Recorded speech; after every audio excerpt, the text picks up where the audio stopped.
Hello students, आज हम शुरू करने जा रहे हैं part 2 of the making of the global world. इसके आज हम शॉर्ट क्वेश्चंस करेंगे which will be of 1 marker and 2 markers. ये काफ़ी इंपॉर्टेंट होते हैं क्योंकि अराउंड 35% ऑफ द पोर्शन आप पेपर का जो होता है दैट इज ऑफ 1 मार्कर या 2 मार्कर्स। तो इसको आप थोड़ा सा ध्यान से कीजिए क्योंकि this will also make you prepare to do the big question easily. So let's start with part 2।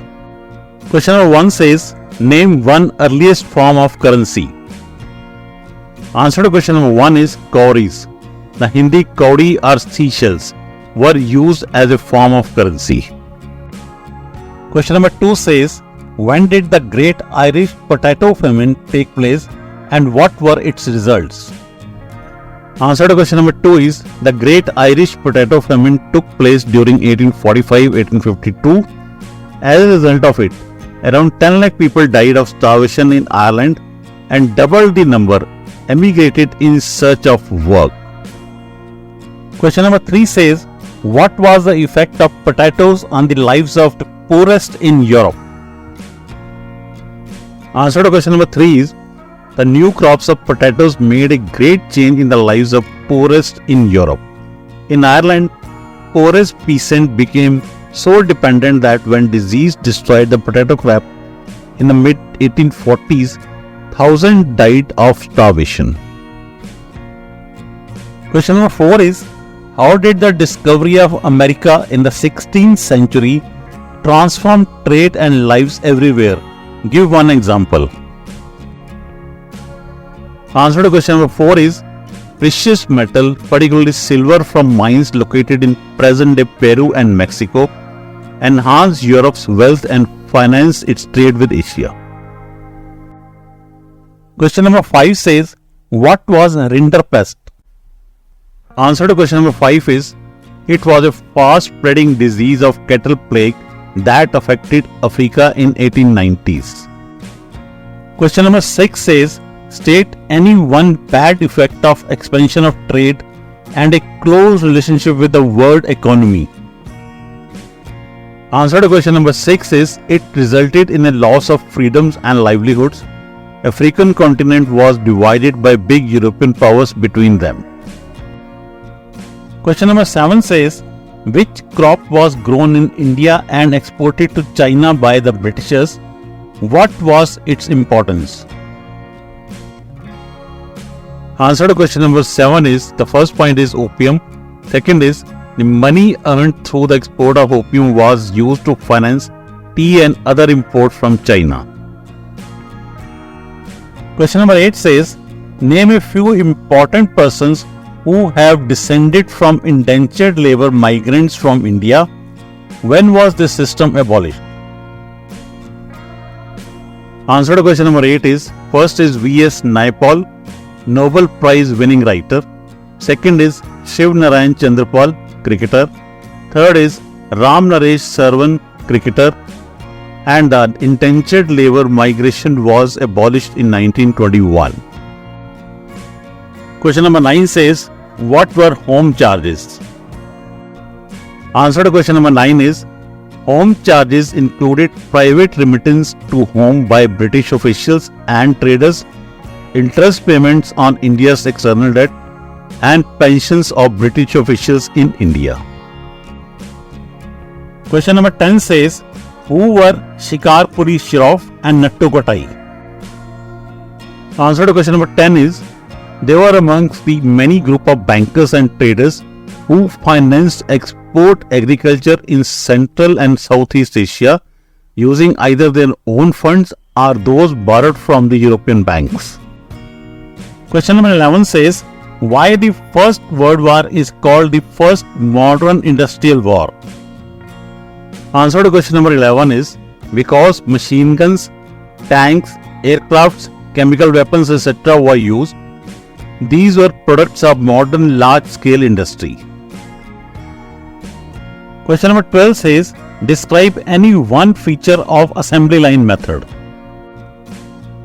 Answer to question number 12 is, the assembly line method would allow a faster and cheaper way of producing vehicles because it forces workers to repeat a single task mechanically and continuously, such as fitting a particular part to a car at a pace dictated by the conveyor belt. Question number 13 says, what was the advantage of mass production? Answer to question number 13 is, mass production lowered cost and prices of engineered goods. Question number 14 says, what was the period of the Great Depression? Answer to question number 14 is, the Great Depression began around 1929 and lasted till the late 1930s. Question number 15 says, state any one cause for the Great Depression. Answer to question number 15 is, the stock market crash of 1929 triggered a loss of confidence and wealth. Question number 16 says, describe two effects of the Great Depression on India. Answer to question number 16 is, India's exports and imports nearly halved between 1928 and 1934. Second point is, wheat prices too fell by 50%. Question 17 says, during the Great Depression, how did Indian peasants meet their expenses? Answer to question number 17 is, the Indian peasants used up their savings, mortgaged lands, and sold whatever jewelry and precious metal they had to meet their expenses. Question number 18 says, who was a dissenter? Answer to question number 18 is, one who refuses to accept established beliefs and practices. Question number 19 says, how Hyderabadi Sindhi traders ventured beyond European colonies. Answer to question number 19 is, from the 1860s, they established flourishing emporia at busy ports worldwide, selling local and imported curios to tourists. Question number 20 says, how noodles traveled to the west and from where? Answer to question number 20 is, it is believed that noodles traveled west from China to become spaghetti. Question number 21 says, how did Silk routes promote international trade? Answer to question number 21 is, the point number 1. The Silk routes are known to have existed since before the Christian era and thrived almost till the 15th century. Chinese pottery, silk, textiles and spices from India and Southeast Asia flowed through these trade routes. Point number 2 is, in return, precious metals like gold and silver flowed from Europe to Asia. Question number 22 says, what is meant by the term tariff? Answer to question number 22 is, tariff is a tax imposed on a country's imports from the rest of the world. These are levied at the point of entry, like at the border or at the airport. Question number 23 says, which music was popular in Trinidad and Guyana? Answer to question number 23 is chutney music. Question number 24 says, what were the steps taken by the British in West Punjab to meet their food requirement? Answer to question number 24 is, the point number 1 is, the British government built a network of irrigation canals to convert semi-desert wastelands into fertile agricultural areas where wheat and cotton would be cultivated for export. Point number 2 is, the canal colonies were settled by the farmers from other parts of the Punjab.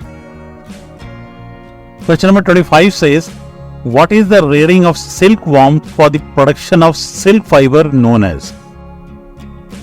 Answer to question number 25 is sericulture. Thanks for watching. I hope this will be very useful for you. So if you have liked this video, please like, share, comment and subscribe. Thanks a lot.